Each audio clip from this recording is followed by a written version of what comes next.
Thank you so much, and that's a really nice opportunity to give us me opportunity to give a talk. And Anna, will you wish to say something, or No, no, can I please start? go ahead. Tom, all yours. Thank you so much. Okay, great. Yeah, I was really surprised lots of cutting edge presentation happening in previous half an hour. So I really appreciate about that. And now we are sharing the same issues in the ocean, and we are also sharing the same direction in the ocean. I also can confirm about that, no matter what country. So today I really wish to introduce something like a noise issue in the ocean. So let me share some screen. So let me talk about something about like a ocean noise issue these days. And my name is Akamatsu from Japan, and really thank you so much for inviting me. And these days, the ocean noise is one of the big issue.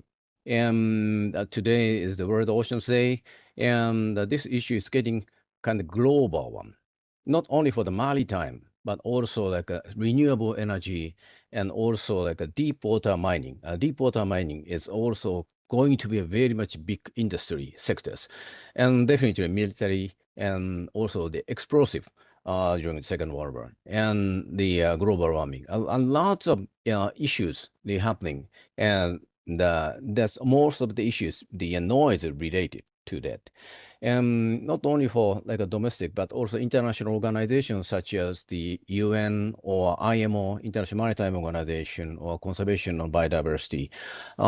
These are already aware about this kind of issue. Is and previously, it was mostly focused on maritime, is the noise generated by the shipping, but also these days, it's going to be much more different sound sources, such as air gun or like explosive or like underwater vehicle, AUV, blah, blah, blah. And the international movement is still behind of that. International Standard Organization, ISO, published the how to measure the shipping noise in these 10 years. Takes a long time. And ISO 17208-123. That is the way of the methodology to measure the shipping noise. But for the other sources, we are still discussing and behind of the publication. And as you know, many of the anthropogenic noise exist, but most of them, most major and many sources is definitely maritime. And what is the effect of the source, noise source, is from severe one to the mild one. The most severe one is kind of lethal effect. It's like a detonation, and it's actually kill the marine creatures.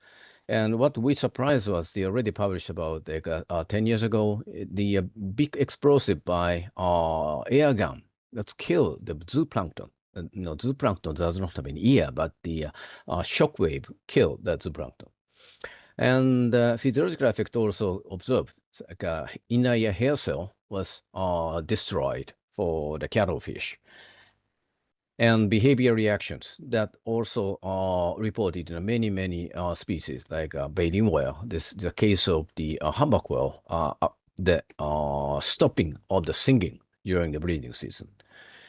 So it is why, because of the frequency range generated by the anthropogenic noise source, is quite best fit for the best audible range of the many of the marine taxa, including fish, baleen whale, and also cephalopod as well. So this is the issue. So how we can do that?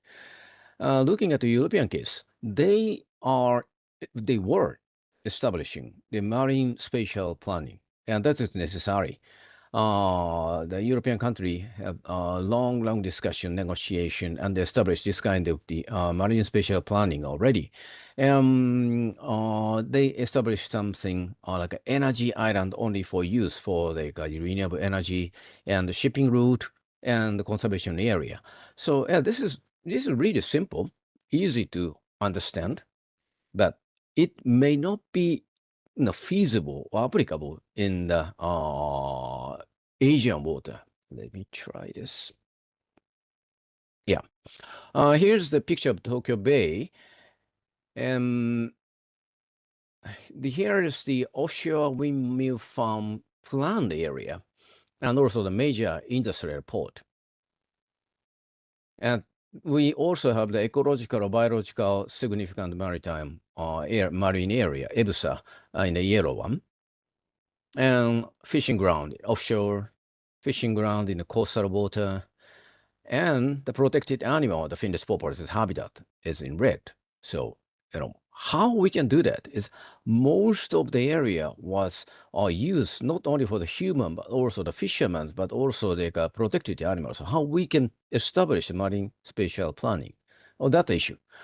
There is the one good thing for the ocean, because for the other marine pollutant, like a plastic or carbon dioxide, it's accumulated in the globe.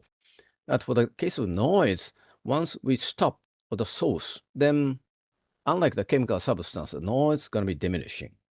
So noise control could be much easier than the global pollutant, what I think. So how can we do this effectively with less costly? Another thing we need to think about as the effect of noise is a background noise level. From the very calm water to the very rough water, the underwater noise is really variable. So the Japanese government measured the underwater background noise, ambient noise, in 10 sites in the coastal area in Japan. And what they got was the low frequency noise is really high in wintertime. And some of the red mark is the high intensity in the summertime, but generally mostly noisy in wintertime. It is because of the monsoon coming from Siberia. So such kind of the seasonal change of the underwater background noise is quite important. It is because if the background noise is high, then the sound generated from the ship does not travel long distance because of the masked by noise. So let me exercise something that kind of brain exercise. Okay, it's the conflict between the wind farm developer and the fisherman. Okay, the wind farm developer wish to deploy the windmill in offshore, but the fishermen worry about, yeah, that's kind of windmill may produce sound and the water, and the fisherman likes to catch like a tuna. It's really, really expensive. Even like a highest price of one tuna, it's cost about a Mercedes spent. So it's a big conflict. So how we can mitigate or how we can shake hand between the developer and fishermen. So here's like a scenario planning process to step 1, 2, 3, 4, 5. Assuming the we have kind of basic information already got. Yeah. And what kind of basic information is that? It's the sound source pressure level. And operating sound windmill source level is 148.8 decibel reference 1 micropascal. So we can use it. We also knew the background noise level in the summertime, in the wintertime, in the Hokkaido area. That is also the tuna fishing ground. And as you see, the 15 dB difference between the wintertime and the summertime background noise, which means, in the October to December, the tuna fishing season, in the wintertime, that's really noisy. So effective distance should be quite short. And the mitigation route of the tuna, migration route of tuna may not be changed. But for the autumn scenario, the effective distance can be long. So monitoring is needed and mitigation measures may be required. So this is just a thinking experiment. But what we should do is a measurement of the ambient noise during October to December. That is a lack of data. Okay, that's clearly we need it. Then determine the noise exposure threshold for the tuna migration route. And hopefully we should know the critical ratio of the kind of masking effect of each tuna. And to discuss among the stakeholders and to define acceptable period of the exposure level. Acceptable means the acceptable by the many stakeholders, not by the developer, not by the fishermen. That need discussion. So this is not a science, this is agreement by the social system. And let me introduce one conference held in 2 weeks ago in Spain, and the name of the Ocean Noise Conference, and for the sustainable use of the ocean. And today is just the World Ocean Days. This conference declared the call for immediate action on ocean noise. For the detail, you can scan this QR code, but there's 4 contents.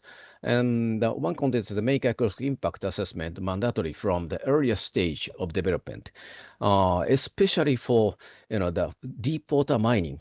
For 5,000-meter deep water mining, but that will be a big industry in very near future. So we need to care about that. And now, as you know, the sound is essential ocean variables defined by the goose. And the second one is the apply precaution to emerging ocean technology. It's not only for the deep sea water mining, but offshore floating type windmill that might be needed for precaution. So the scenario planning I introduced is one of the kind of exercise for the precaution. If we do the precaution too much, we cannot do anything in the ocean. So not just a precaution, but also searching or finding a mitigation way for the coexistence between the anthropogenic activity and also the coexistence of the healthy ecosystem. The third one is protect the full spectrum marine life and ecosystem processing. By far, especially European country, only focusing on harbor purposes, dolphins and whales, but for the Asian water, it's much biodiverse. So not only for the cetaceans, but also the fish or crustaceans or octopus, and many guides could be affected by the noise. One of the good examples provided by Australia, the settlement of the crustacean like prawn and lobster, listen to underwater sound in the coastal water and define or determine where they will be settled. So the migration and the reproduction of the crustacean may be strongly affected by the coastal biological noise.